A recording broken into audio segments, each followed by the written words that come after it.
Hi, I'm Joan from Paper Moon Knits, and today I'm going to be demonstrating a 1x1 tubular cast-on. You start the tubular cast-on with a provisional cast-on using a knitting needle and a crochet hook. That's my preferred way.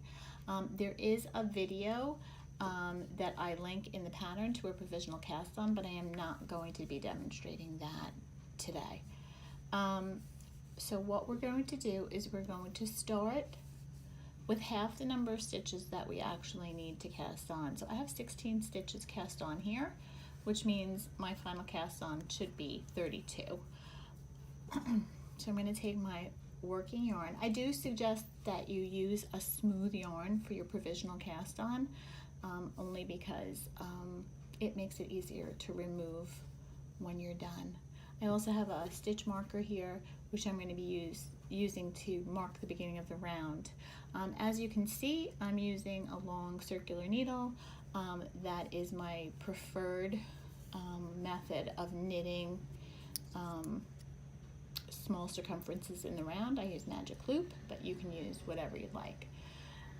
So what we're going to do is we're going to just, the first round of the tubular cast on is just to knit one and yarn over, because we want to get back to the 32 stitches that we need.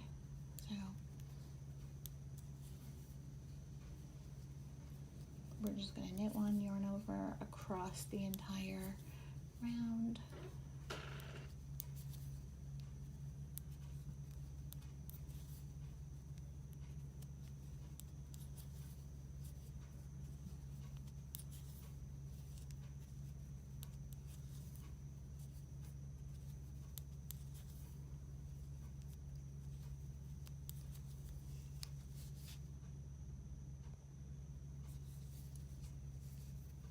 Give it a look so you know you're doing the right thing.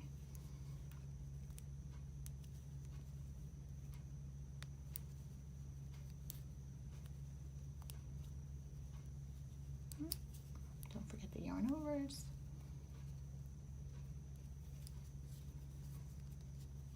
Over, knit one, and yarn over. This yarn over is tricky to hold on to because now we're going to have to join the round, but I just do want to see if I have the stitches that I need. So I have 2, 4, 6, 8, 10, 12, 14, 16, and I have 32 stitches. So now, if you're familiar with magic loop, I'm just going to divide these, kind of eyeball it. Doesn't have to be perfectly even. And I'm going to place a stitch marker. Oops. My camera. I'm going to place a stitch marker in that first stitch right here to make sure that I know that this is the beginning of the round.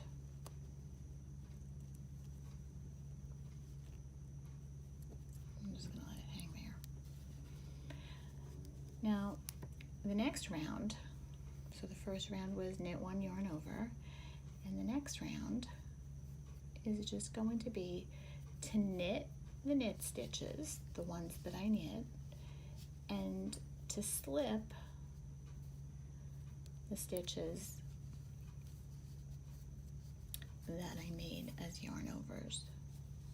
So I'm going to knit this one stitch. I'm going to split this yarn, so I'm going to get rid of it. And then I'm going to bring the yarn to the front, and I'm going to slip. Oops. I can't get rid of that little loop there. Goodness. Slip that next stitch with the yarn in front. Bring the yarn to the back, knit one, slip one with yarn in front. Knit one, slip one with yarn in front. Knit one, slip one with yarn in front. Knit one, and slip one with yarn in front. So you're going to do that across the entire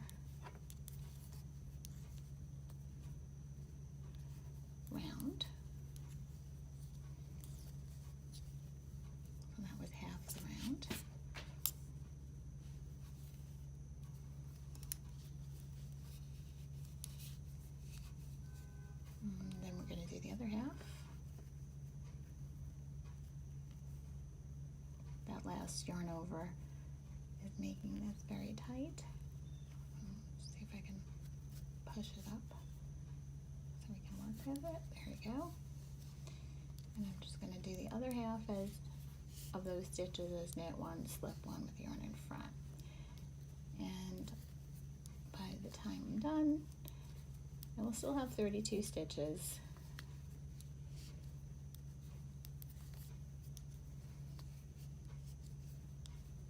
Okay. So now we've completed rounds 1 and 2 of the tubular cast on. So the first round was knit one, yarn over, and the second round was knit one, slip one with yarn in front. So we've just completed now 2 rounds. Next round is a little bit different. So we knit the knits and we slipped the purls. And what we're going to do is now we're going to slip the knits with the yarn in the back. So we're going to, this is a knit stitch, we're going to slip it with the yarn in the back, and we're going to bring the yarn to the front, and we're going to purl those purl stitches. So slip with yarn in back, purl, slip with yarn in back, purl, slip with yarn in back, purl, slip with yarn in back, purl, slip with yarn in back, purl, slip with yarn in back, purl, slip with yarn in back,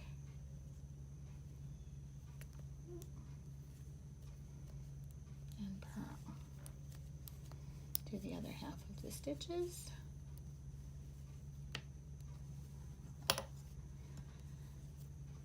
Starting with slip with yarn in back.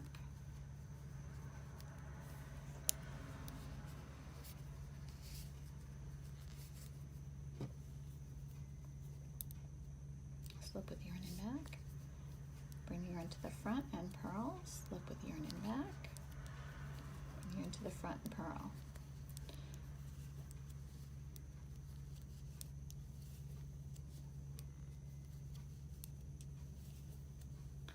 Now, in case you don't know, why would you use a tubular cast on?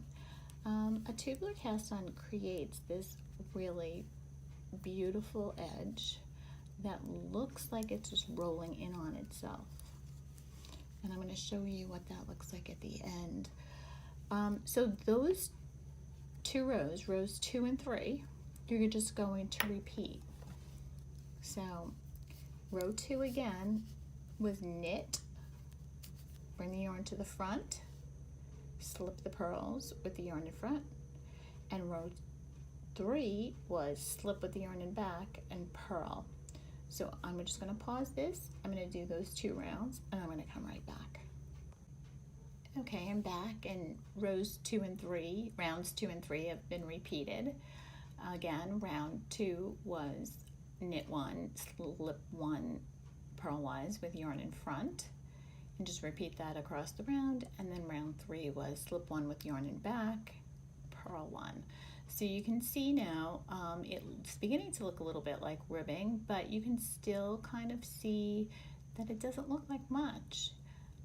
So now once we've done those 2 rows twice, we're just going to start doing knit 1, purl 1. So I'll just demonstrate a round of that so you can see it. This kind of sets the ribbing so that we don't have any more slip stitches exposed at the end. So, and what this will do is it'll just roll in on itself. So we're just going to do knit 1, purl 1, knit 1, purl 1. If you want to make absolutely sure you can do a couple of rounds before you actually get rid of the provisional cast on, so you can see what that looks like. So that's half of them. I'll do the other half.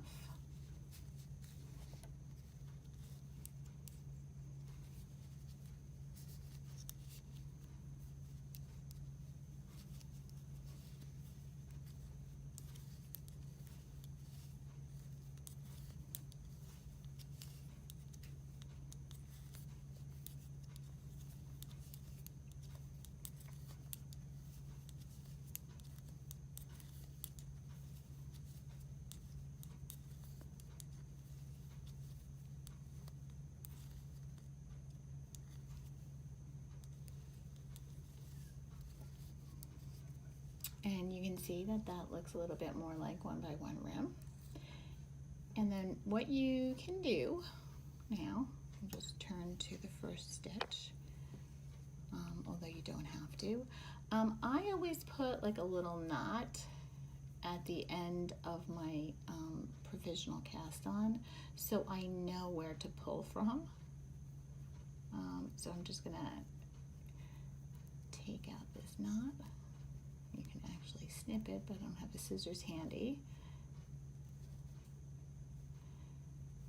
Take out that knot.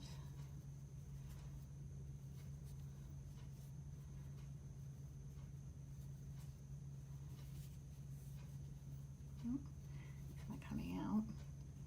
Take out that very first stitch.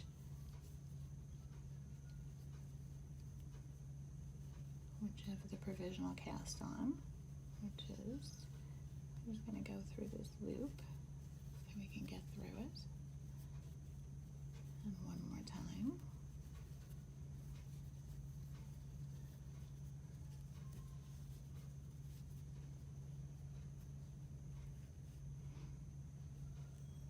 This is where it's split.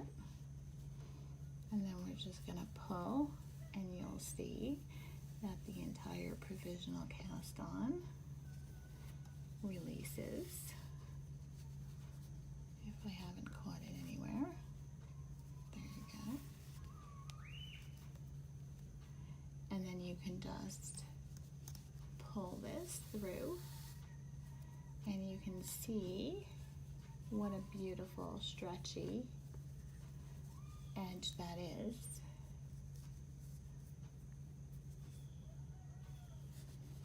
And it really just rolls on itself. There is no real beginning or end. It's called tubular, as you saw, because the yarn going through it was just in a tube. I have a finished ribbing here, which you might be able to see a little bit better, where you can actually see the ribbing going through. So it's really a beautiful cast on, and I recommend that you try it and let me know how it goes.